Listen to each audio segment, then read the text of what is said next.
এখানে রান্না করা হবে খিচুড়ি, বসেছি রাইস কুকারে। আর হবে আজকে হাঁসের মাংস। এই তো হাঁসের মাংস ভিজিয়ে রেখেছি। হাঁসের মাংস ধুয়ে নিব। আর পেঁয়াজ ব্রাউন কালার হয়ে গেলে দিয়ে দেব আদা বাটা, রসুন বাটা।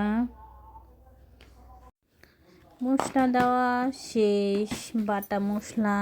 এখন একটু নাড়াচাড়া দিয়ে তারপর এখন দেওয়া হবে মরিচের গুঁড়ো পরিমাণ মতো। যারা ঝাল খায় তাদের একটু বেশি, কম খেলে কম। তারপর হলুদের গুঁড়ো, জিরা গুঁড়ো, ধনিয়া গুঁড়ো, সবগুলো একসাথে মিক্স করে নাড়াচাড়া দিয়ে একটু হালকা পানি দিয়ে মশলাটাকে কষানো থাকবে। আর এইখানে হাঁস ভেজে নেওয়া হচ্ছে।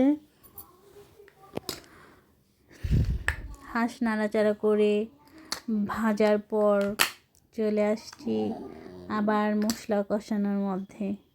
এই তো দেখুন মশলাটা কি সুন্দর হয়েছে। মশলাটা কষানোর পরে দিয়ে দিব ভাজা হাঁসের মাংসটা।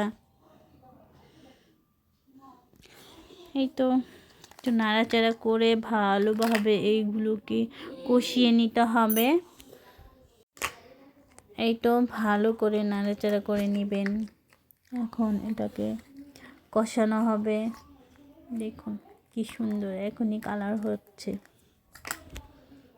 ঢেকে দিব। এখন এই পর্যায়ে কেমন হয়েছে হাঁসের কালারটা প্রায় হয়ে গিয়েছে। আবার এর মধ্যে অনেকক্ষণ আমরা কষিয়ে নিব। কষানোর মধ্যে আসলে মাছের মজাই আসে।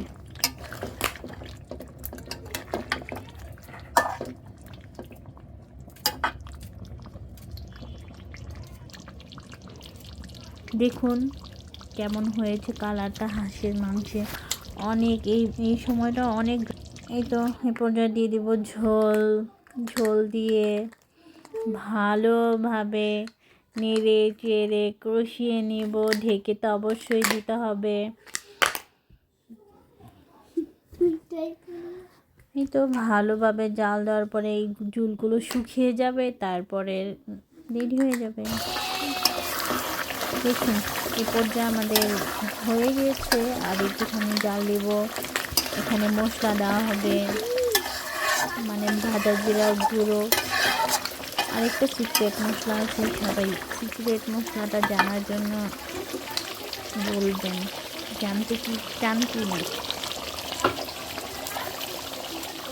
পর্যায়ে আমাদের হয়ে গেছে। এখন চুলাটা অফ করে দিব।